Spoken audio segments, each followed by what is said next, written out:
बिस्मिल्लाहिर्रहमानिर्रहीम। अस्सलाम वालेकुम। आज मैं आपको स्पागेटी आला सॉस बोलोनेज बनाना सिखाऊंगी और ये बहुत मशहूर इटालियन डिश है और इसके सॉस को बोलोनेज प्रोनाउंस किया जाता है।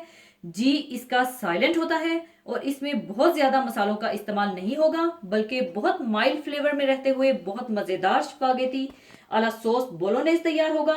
तो इसको बनाने के लिए हमें चाहिए होगी स्पागेटी 500 ग्राम बॉइल्ड। एक बड़े से देचके में आपने पानी बॉईल करना है और इसमें थोड़ा सा ऑयल और नमक डाल दीजिएगा और स्पागेटी डालकर बॉईल कर लीजिएगा और अच्छी तरह से इसे हिलाते रहिएगा। और जब स्पागेटी बॉईल हो जाए तो इसका पानी छान दीजिएगा और फिर एक्स्ट्रा 2 टेबलस्पून ऑयल मिला लीजिएगा ताकि स्पागेटी अलग अलग रहे, आपस में ना जुड़े। और ख्याल रखिएगा इसे आप ओवर कुक भी ना कीजिएगा। और इसका सॉस बोलोनेज बनाने के लिए चाहिए होगा बीफ कीमा आधा किलो, और अगर आपको बीफ कीमा पसंद नहीं है तो आप चिकन या मटन के कीमे का भी इस्तेमाल कर सकते हैं।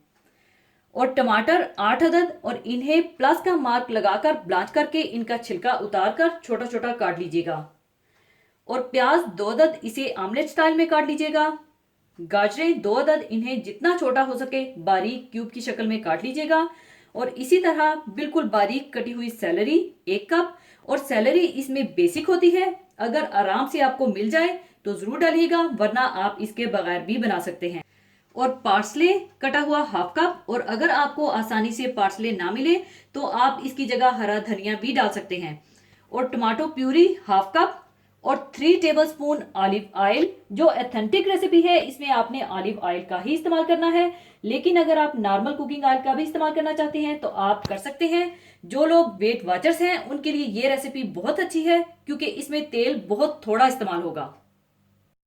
और 1 टीस्पून नमक, फ्रेश कुटी हुई काली मिर्चें 1 टीस्पून, कुटी लाल मिर्चें 1 टीस्पून, या अपने टेस्ट के मुताबिक आप इसे कम या ज्यादा भी कर सकते हैं। ओरिगेनो 1 टीस्पून, बाजिलिक 1 टीस्पून, और अगर आपके पास बाजिलिक और ओरिगेनो नहीं है तो आप इसकी जगह मिक्स्ड हर्ब्स 1 टेबलस्पून डाल सकते हैं। और फ्रेश पिसा हुआ गार्लिक 1 टेबलस्पून, और 1 अदद वेजिटेबल या चिकन क्यूब, और 2 अदद तेजपात, और पामेजान चीज हस्बे जरूरत ऊपर डालने के लिए चाहिए होगी। सबसे पहले आप तेल गरम कर लीजिए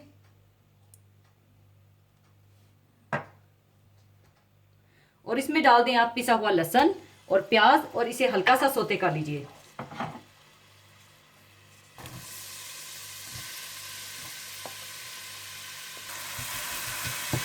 और ख्याल रखिएगा इसे आपने ब्राउन नहीं करना, बल्कि हल्का सा आपने सोते करना है।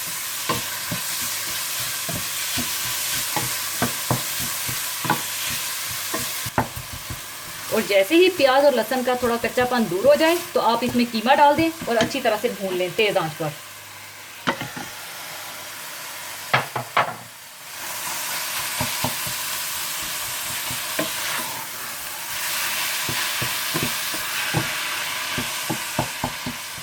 और कीमा भूनने के दौरान ही आप इसमें कुटी हुई काली मिर्चें, कुटी हुई लाल मिर्चें, नमक और चिकन क्यूब डालकर इसे अच्छी तरह से भून लें।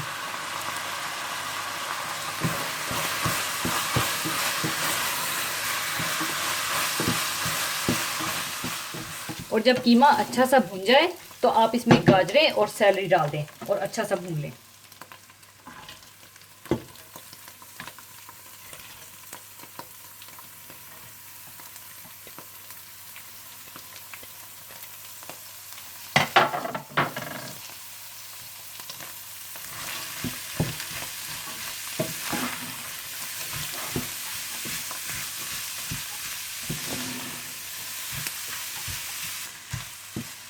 गाजरें और सैलरी को 2 से 3 मिनट भूनने के बाद आप इसमें डाल दें टमाटर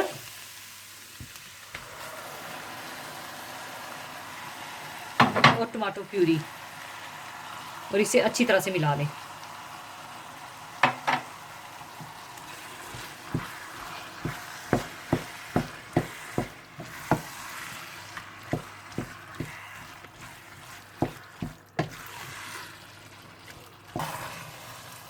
अच्छी तरह मिलाने के बाद आप इसमें डाल दें 1 कप पानी,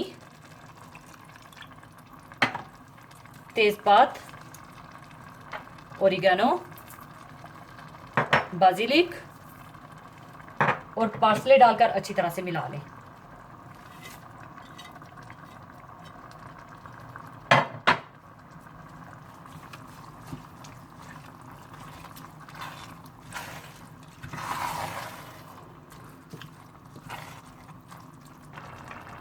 इसके बाद आप इसे ढक दें और 20 से 25 मिनट के लिए बिल्कुल हल्की आंच पर रखकर पकाएं। 20 से 25 मिनट हल्की आंच पर पकाने के बाद आप आंच को तेज कर दीजिए और इसका सारा पानी खुश्क कर दीजिए।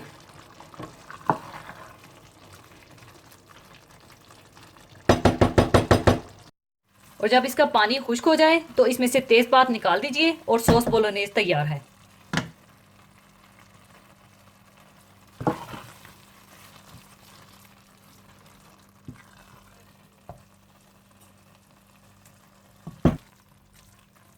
और अब इसे मैं सर्विंग डिश में निकाल लूंगी। सबसे पहले आप प्लेट में स्पैगेटी डाल लीजिए।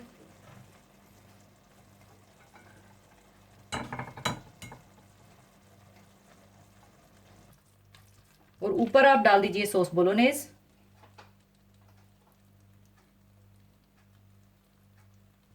और ऊपर आप पार्मेजान चीज डाल लीजिए।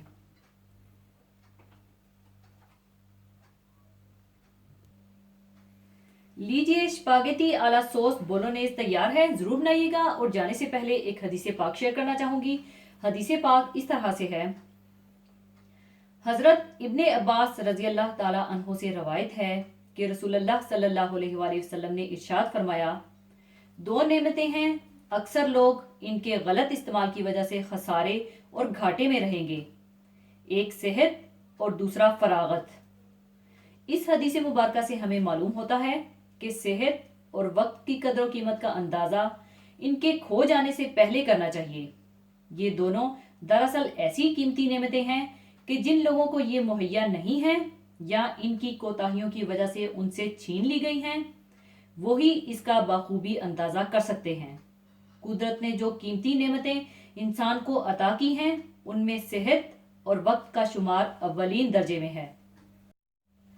उनको एक हद तक इंसान की जान से मुशाबत है। जिस तरह इंसान को रूह जिंदगी में सिर्फ एक मर्तबा मिलती है और जिस्म से निकल जाने के बाद फिर कभी वापस नहीं आती, यही कैफियत वक्त की है।